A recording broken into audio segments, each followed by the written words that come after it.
I'm the Enforcer, and welcome to the Gun Review. Today we have a very interesting and ubiquitous rifle amongst all of the former Soviet Union and the Warsaw Pact. What we are talking about today is the AK-74, still in use by most forces of the Russian Federation and also the armed forces of Ukraine. This rifle has been dominating headlines in the news for about the past 2 years. It is an incredibly interesting rifle and one that has a lot of attributes that does make it quite comparable to that of the M16 or the M4 rifles that we see in service with most Western militaries today. The AK-74 was actually a design improvement made by the Soviet Union after getting reports and analysis back from the Vietnam War showing that the M4 and the M16's 5.56 cartridge may actually have some benefits over the 7.62x39 cartridges, which were fairly larger than a 5.56 round, may have over a Soviet AKM, which was the main service rifle of the time, somewhat of a variant on the AK-47. With this in mind, the Soviet Union reapproached Mikhail Kalashnikov to have him redesign the AK-74 and bring it down to a smaller cartridge size. To do this, he employed A.D. Kryakushin and his design team from Izmash to try and redesign the AK-74 and have this thing down to the cartridge size that would be needed.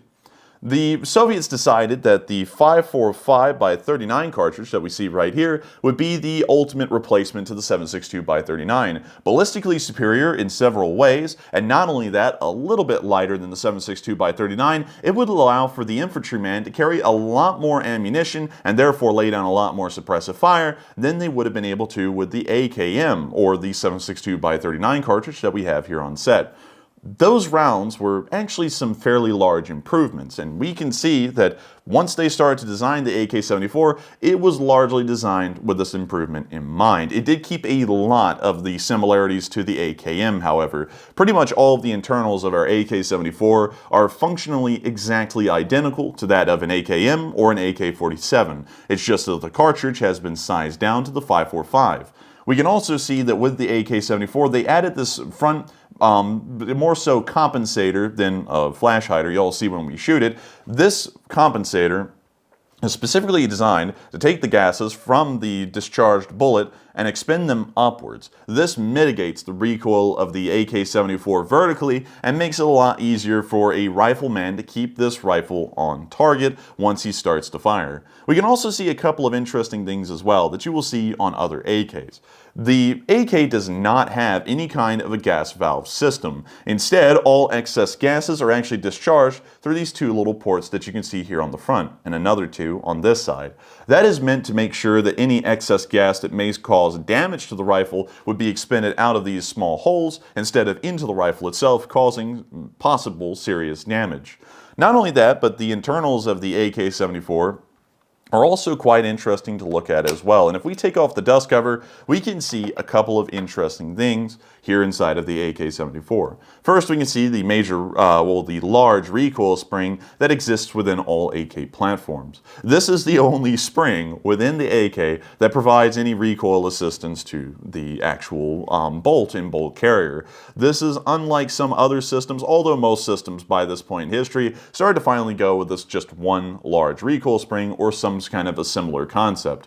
We can also see here that with the bolt does carry its actual firing pin and bolt, but what's most interesting about the AK is that it has no built-in extractor on the side of the rifle's internals. This is something fairly new. The FAL and the M4, which were very common service rifles by this time in history, or the M16A2 if you want to get really technical, they all had some kind of a built-in extractor inside of the rifle. The AK did not. And so to get around this, they actually designed the bolt to specifically have some kind of a little additional system that would serve as the extractor for the AK, which is a very interesting little design quirk of the AK's style rifles that you don't see on other ones.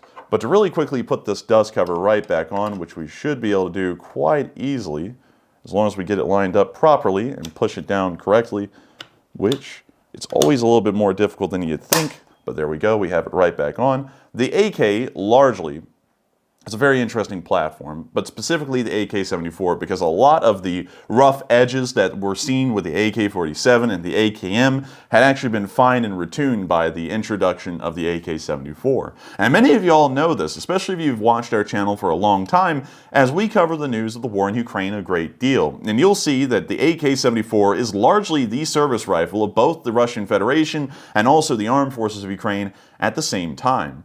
A lot of people have started to note that the AK is not exactly the most reliable in muddy conditions, but it certainly is a fairly reliable and fairly accurate rifle under most conditions. Although we do see that some Ukrainian units are preferring the M4 carbine over the AK-74. Nevertheless, the qualities, the just raw shooting qualities of this AK cannot be understated, and I actually have to say that this AK in particular has actually started to change my mind on what's better, the M4 or the AK. There are certainly attributes to the AK that make it a desirable rifle. Not in every condition, but in most conditions you could see where an AK is able to run neck and neck or even surpass the M4 in abilities. Of course, there are some drawbacks to your normal AK-74 that you would find in Russian or Ukrainian service that you would not see with an M4. For example, there are no kinds of modern furniture seen, Picatinny or M-LOK rails, on most AK variants. You would usually have to buy those aftermarket to modify them.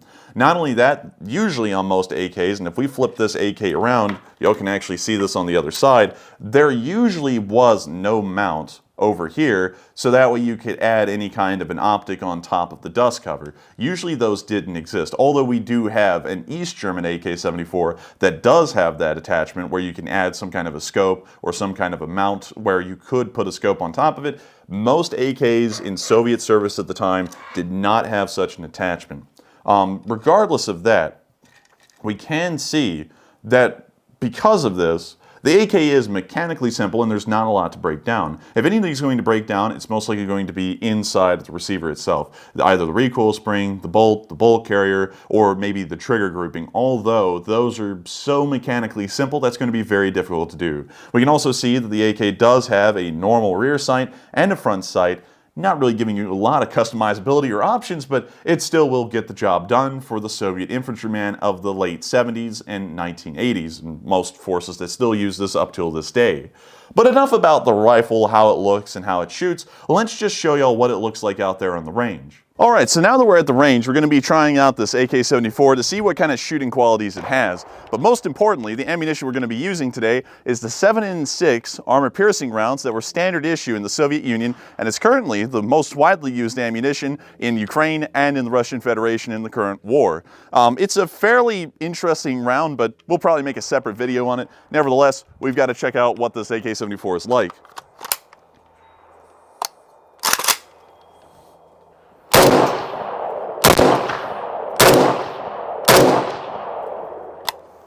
Overall, the recoil is not that bad. In fact, it's hardly even really noticeable. The compensator at the front of the AK-74 helps a lot with mitigating the vertical recoil of the AK, and not only that, the caliber itself is somewhat light in recoil on top of that.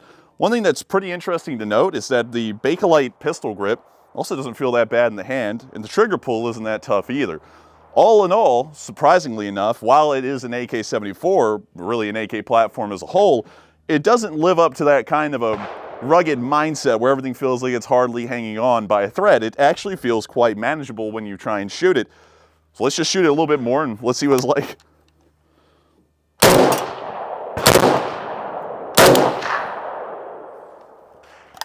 It's just overall a fairly solid rifle. There's not really a lot more to add to it. So with that, I thank you all so much once again for watching. If y'all did enjoy, make sure to join our Patreon. It does help us to keep gun projects like these possible. And not only that, helps the channel to keep on running. But thank you all so much once again for watching, and we'll see you all in the next one.